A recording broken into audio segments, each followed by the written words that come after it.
diperlukan upaya-upaya kolektif dari pihak keluarga, sekolah, masyarakat, dan juga diperlukan kebijakan pendidikan karakter dari pemerintahan baik pusat maupun juga daerah. Tidak bisa kita hanya dari orang tua atau sekolah saja, tapi juga pemerintah juga harus membuat kebijakan-kebijakan yang mampu mengarahkan dan membimbing mana generasi muda kita ke depan. Saya sudah memberikan ketika menteri baru, saya berikan sinopsis saya penilaian menteri 5 tahun yang lalu. Agenda ke depan itu sudah saya berikan ketika menteri masuk 1 minggu kantor. Masuk kantor 1 minggu langsung saya berikan. Karena saya tahu bahwa dia tidak tahu. Oleh karena itu langsung saya berikan saja. Pendidikan karakter salah satunya. Masuk agenda yang penting bagi menteri, I'm happy. Saya senang sekali karena apa? Pemikiran saya digunakan. Yang populer bukan saya, nggak masalah. Saya lebih senang dicintai oleh Tuhan daripada dicintai oleh orang lain. Karena yang dapat popularitas bukan saya kan. Tidak masalah bagi saya. The real happiness of my life when I got praise from the God. Ketika saya memperoleh pujian dari Tuhan Yang Maha Esa, itulah kebahagiaan saya yang sejati. Bukan dari orang lain. Aku tidak pernah tahu. Yang tanda tangan siapa saja kan tidak pernah tahu. Ketika dulu standar akreditasi sekolah ditulis, saya pun juga ketika itu tahun 2002 presentornya saya. Perdebatan cukup panjang, tapi setelah tanda tangan tidak ada nama saya. Yang tanda tangan orang lain, ya tidak masalah. Hidup kan yang penting ada kontribusinya. Kalau hidup tidak ada kontribusinya, percuma. Sekarang bertanya saja pada kita. Saya sebagai guru, saya juga guru ibu bapak guru. Cuma bapak ibu, saya guru besar, bapak ibu guru kecil, sama. Ya. Tapi intinya pertanyaan saya pada saya adalah, apa kontribusi saya pada pendidikan nasional? Itu yang saya pertanyakan tiap hari. Kalau urusan pendidikan nasional 100%, berapa persen saya memberikan kontribusi pemikiran saya? Sama. Bapak Ibu dosen di Fakultas Ilmu Pendidikan, bertanyalah pada dirinya. Kalau urusan Fakultas Ilmu Pendidikan 100%, saya bisa memberikan kontribusi berapa persen? Itu yang saya tiap hari saya lakukan. Karena kalau tidak ada kontribusinya, ya kita tidak akan dianggap orang yang berpengaruh di lembaga itu juga. Nah, karena itu Bapak, inilah 3 kelompok. Nah, kondisi nyata yang ada, saya persilahkan untuk membaca. Sekedar saya loncat-loncat saja. Dari berbagai pengamatan dan berita-berita yang kita dengar selama ini, kita lihat ada kecenderungan bahwa karakter manusia dari sebagian warga bangsa Indonesia umumnya atau generasi muda khususnya itu mengalami erosi dalam rasa kasih sayang, respek pada diri sendiri maupun orang lain. Banyak yang sekarang tidak respek pada dirinya sendiri loh. Dia pakai uangnya sendiri untuk membunuh dirinya. Yang rokok, dia minum minuman keras, itu kan tidak respek pada dirinya, menggunakan uangnya sendiri untuk membunuh dirinya sendiri. Coba, gimana kita bisa bilang bahwa orang itu respek pada dirinya? Menggunakan uangnya sendiri untuk beli obat-obat terlarang, untuk minuman keras, yang untuk merokok juga, itu kan juga membunuh diri sebenarnya. Maaf sekali kalau ada yang merokok, saya pulang nanti jangan dipukuli ya Pak ya. Tapi saya ngomong ilmiah. Nah, tanggung jawab solidaritas kita mengalami pudar, yaitu rasa persaudaraan. Kalau sudah berbeda, ini kelompok itu kelompok itu agama itu, suku ini, sudah bermasalah. Padahal kita tahu semua bahwa kita ciptakan olehnya itu untuk berbeda. Kenapa untuk berbeda? Anda bisa membayangkan kalau nanti seluruh Indonesia itu profesor semua seperti saya gitu. Siapa yang akan membersihkan lantai? Siapa yang tukang parkir itu? Siapa yang sopir angkot itu? Siapa yang pilot? Gak ada. Matilah kita semua. Jadi manusia tidak begitu bisa membelalakkan mata bahwa kehidupan itu sudah dengan sengaja olehnya diciptakan untuk berbeda supaya saling menolong satu sama lain. Kamu ada yang dokter hewan pun macam-macam, ada yang dokter hewan harimau, ada gajah yang itik, ada juga yang ketek nyok dan seterusnya. Ada juga yang nanti guru pun guru juga matematika, guru biologi, macam-macam. Ya. Nah, selain itu juga macam-macam ini banyak kebudayaan yang tidak perlu saya sampaikan satu persatu. Nah, pada waktu yang sama berbagai penyimpangan perilaku sosial makin merebak yang teramati dari pudarnya budi pekerti masyarakat yang tentu tidak saya sebutkan semuanya, kekerasan, kenakalan remaja, baik perkelahian, penggunaan obat terlarang, penodongan, pengrusakan, pengeroyokan, pencurian, dan sebagainya. Ini adalah segelintir contoh bahwa saat ini terjadi satu erosi terhadap penyimpangan perilaku sosial. Bahkan banyak kasus yang bersifat akademis itu bersumber dari rendahnya moralitas warga pendidikan.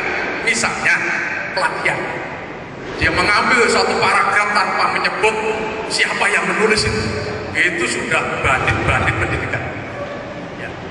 Ngambil satu paragraf saja. Makanya kalau Anda membaca buku asing itu, wah itu menjamur mengenai kutipan-kutipan, karena dia takut kalau nanti dituntut oleh orang yang menulis itu, satu paragraf pun bisa hancur profesornya.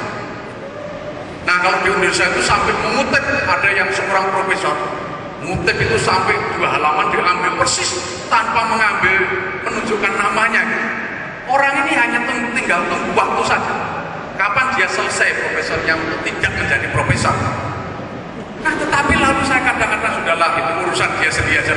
Ini urusan dengan surgawi dia, dan saya tidak perlu ngurus orang-orang. Masih banyak urusan bangsa ini yang perlu saya pikirkan daripada ngurus yang itu-itu. Karena bagi saya, hidup saya ini, saya tidak mau mengurus hari saat ini, apalagi mengurus masa lalu. Semuanya sudah sejarah. Yang kita ambil adalah hikmahnya saja. Otak saya akan lebih efisien kalau saya gunakan untuk memikirkan masa depan. Selesai. Bukan saya tidak menghargai sejarah. Sejarah itu kita hargai satu kata, yaitu adalah hikmah. Apa hikmahnya? Kenapa dulu saya gagal? Hikmahnya. Kenapa dulu saya sukses? Hikmahnya untuk yang akan datang. Itu maka otak kita efisien untuk ke depan. Tidak perlu ngotak-atik masa lalu. Kalau Anda suka ngotak-atik masa lalu, hidupmu kayak mundur-mundur itu gimana? Mundur-mundur kalau berjalan mundur, bukan maju, tapi mundur. Gimana suruh maju? Maka dari itu, ya seringkali mari kita hidup harus maju. Yang Pak Agung sudah hafal, itu ditambah ke depan. Karena maju itu mesti ke depan, tidak perlu ditambah ke depan. Orang kita kan suka ngomong-ngomong bahasanya itu begitu. Ayo kita maju ke depan, ada enggak maju ke samping? Ayo kita naik ke atas, ada enggak naik yang ke samping? Enggak ada. Ya naik mesti ke atas, tidak usah ditambahi ke atas, mesti naik. Ayo naik. Ayo turun ke bawah, loh ada enggak turun ke samping? Turun mesti ke bawah. Begitu juga kalau saya mau memberi kuliah, mau masuk ruang kuliah, ada dosen mau memberi kuliah, Prof. Enggak, mau cuci mobil. Sudah jelas mau masuk ruang kuliah masih bertanya, mau memberi kuliah, Prof. Enggak, mau cuci mobil. Yang juga sering saya katakan, masih diulang-ulang di restoran. Kalau saya masuk restoran, selamat sore Pak, mau makan? Enggak, kamu jual babi enggak? Kalau jual babi, jual sepatu, aku mau beli. Ya enggak Pak, sini doang. Ya restoran, makanya jangan bertanya, mau makan Pak? Ya mesti. Kalau bertanya yang benar dong. Bapak silakan duduk, ini menunya, Bapak mau pilih yang mana? Itu yang benar. Kalau Anda tanya saya mau makan, ya mesti. Pertanyaan Anda itu diktator, tidak ada demokrasi. Saya tidak bisa menjawab yang lain kecuali ya, itu diktator kan? Jadi kadang-kadang saya dipersoalkan orang seperti saya ini, oh Bapak itu lalu rumit. Barang kecil-kecil dipersoalkan loh. Kalau yang kecil-kecil itu dibiarkan, yang besar itu mulai dari yang kecil-kecil. Karena saya itu orang kritis dalam bahasa itu. Kalau benar bahwa bahasa adalah fungsi berpikir, maka kecerobohan berbahasa itu hampir pasti berdampak kepada kecerobohan berpikir. Marilah kita berbahasa yang benar, kan begitu. Nah, itulah Bapak Ibu. Pendidikan hati telah merosot padahal hati pendidikan adalah pendidikan hati. Akibatnya martabat manusia yang merupakan inti nilai-nilai dasar jati diri manusia Indonesia itu mulai terusik. Lalu bagaimana? Maka lalu upaya-upaya untuk menanggulanginya perlu ditempuh secara kolektif antara keluarga, sekolah, dan masyarakat, baik lembaga-lembaga keagamaan, media massa. Nah ini juga media massa itu saya pusing. Sebab kalau melihat media massa itu betapa mendemoralisasi dalam kehidupan ini luar biasa. Ada yang berbuat tidak senonoh lalu di depan televisi menangis, tak matikan televisi pergi ya. Itu setan. Udah pura-pura melulu gitu. Banyak yang bintang film apapun berbuat begitu lalu hanya menangis di televisi, omong kosong. Itu yang saya paling benci melihat televisi. Makanya kadang-kadang seminggu itu nggak melihat televisi ya. Karena di televisi itu isinya yang jelek itu 95%. Yang 55% yang baik-baik nggak ada. Sulit. Hanya tadi malam saja saya bilang Prof. Agung, malam ini saya akan menyimak televisi. Beritanya juga jelek-jelek. Udahlah, kadang-kadang tidak perlu melihat televisi. Tapi kalau tidak melihat televisi kan nanti berita-berita, ada berita, wah Bapak ketinggalan itu Pak. Kan sering kadang begitu kan. Nggak apa-apa ketinggalan yang jelek-jelek saja kok terletak. Bagi saya kadang-kadang gitu. Nah,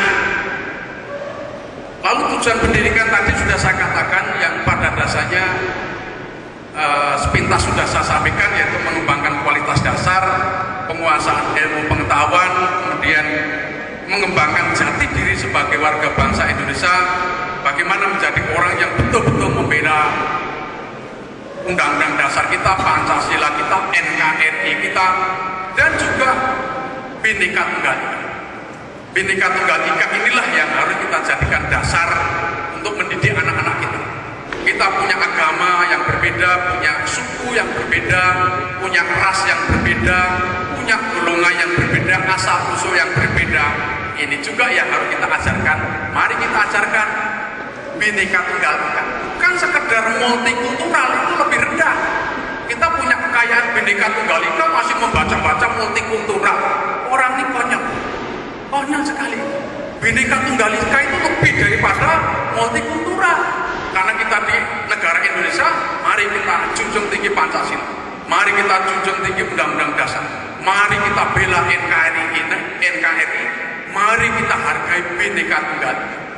Ini juga lalu kadang-kadang saya bertanya, apa sih ilmu-ilmu yang harus kita ajarkan kepada anak-anak muda di Indonesia? Itu juga saya pernah sampaikan kepada Pak Menteri. Ilmu-ilmu yang diajarkan di Indonesia haruslah ilmu-ilmu yang sesuai dengan karakteristik Indonesia.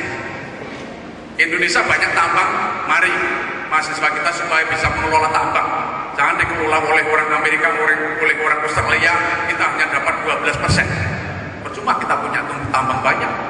Kita punya pertanian yang tanahnya subur, kok masih impor kedelai, masih impor gula. Konyol.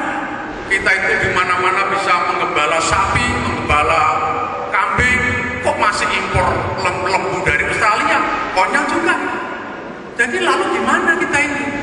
Pendidikannya itu untuk apa? Mestinya pendidikan kita adalah untuk mendukung karakteristik Indonesia. Indonesia agamanya beda-beda, kulturnya beda, rasnya beda. Mari kita didik supaya anak kita penuh dengan toleransi. Kan begitu kan? Ini juga yang kurang menjadi perhatian. Selain itu juga kelangsungan hidup dunia dan juga perkembangan dunia, kita harus memberikan kontribusi. Dunia kita berkembang kadang-kadang. Philip, katanya kawan saya Chris Troperdrick, we live in a beautiful world, ya, but chaos. Kita itu dalam hidup dunia yang sebenarnya indah, tapi chaos, karena tidak bisa mengelola dunia dengan baik. Mari kita berkontribusi terhadap perdamaian untuk mengatasi cuaca. Kemarin kita mengikuti seminar internasional di Australia itu, Jakarta akan tenggelam tahun 2050. Udah jelas kan? Karena sekarang air laut udah naik terus. Bayangkan kita akan kehilangan berapa puluh ribu pulau yang tahun 2050, unless we do something, our islands will be underground, akan tertutup oleh air. Kita lalu hidup kemana?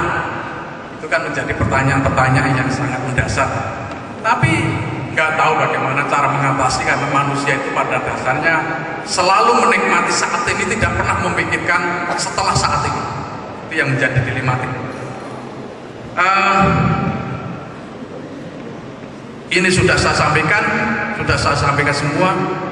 Sekarang upaya-upaya. Nah, ini peran keluarga, sekolah, terutama guru dan juga masyarakat dalam mengembangkan karakter peserta didik. Nanti silakan dibaca yang lain-lain. Keluarga itu merupakan tempat pertama bersemainya karakter. Awal peserta didik belajar karakter ya di rumah itu. Kalau di rumah dengan tadi saya katakan penuh dengan kasih sayang, dia belajar berdamai. Karena itu kalau kita melihat anak suka berkelahi, itu di rumahnya mesti bercecak melulu. Nggak ada penuh pergaulan yang berkualitas tinggi. Saya pernah membaca sebuah buku, if you live more than 10 hours outside of your house, your family will be in trouble. Kalau Anda hidup lebih dari 10 jam dalam 24 jam, itu di luar rumah Anda akan bermasalah dalam keluarga. Mula-mula saya shock. Karena apa? Saya itu 4 hari di luar rumah saya. Lalu kok penelitian dia begitu? Kok saya tidak? Karena yang penting bagi saya adalah bukan kuantitasnya, tapi kualitas pertemuan itulah yang saya hebatkan.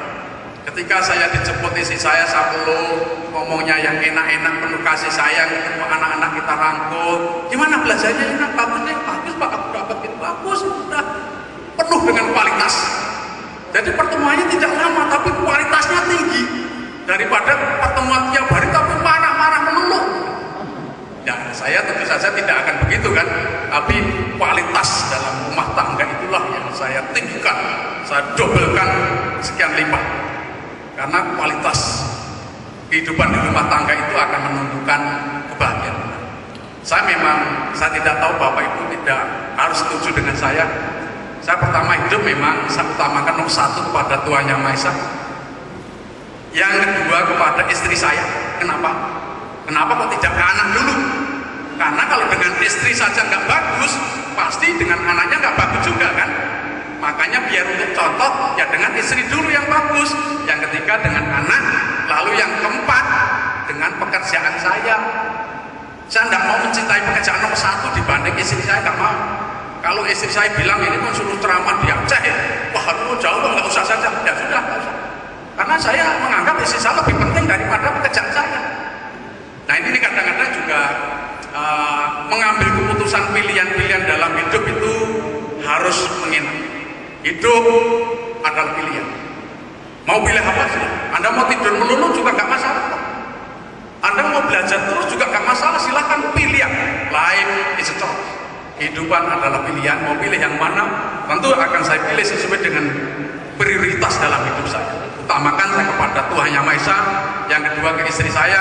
Yang ketiga kepada anak-anak saya. Baru yang keempat ke pekerjaan saya. Oleh karena itu saya mengurus diri. Itu nomor 1 sebelum mengurus orang lain. Saya nggak mau mati karena mengurus orang lain, dirinya nggak diurus. Saya punya contoh yang mati duluan. Karena banyak bagus mengurus orang lain, tapi tidak bagus mengurus dirinya. Dr. Sahrir, penasihat presiden, mati karena jantung. Dr. Sujatmoko, satu-satunya futurolog Indonesia, meninggal dunia karena jantung di pelukan Pak Amin Rais. Profesor Afan Gafar, pencetus otonomi pendidikan, otonomi daerah, meninggal dunia karena tidak bisa mengurus dirinya, jantung juga. Profesor Reswanda dari Madura yang politik ke-10 dunia juga. Profesor Dr. Edi Supriyadi yang Bandung, jantung juga. Profesor Karseno, Profesor Lukman Sutrikno, sosiolog kaliber Indonesia. Profesor Mubianto sama kematiannya adalah dia bagus mengurus orang lain, tapi kurang bagus dalam mengurus dirinya. Aku nggak mau urusan dengan orang lain, nanti dulu. Saya mau makan dulu. Setelah makan dulu baru ngurus orang lain. Nggak mau saya ngurus orang lain, makannya belakangan, matilah kau. Kira-kira begitu.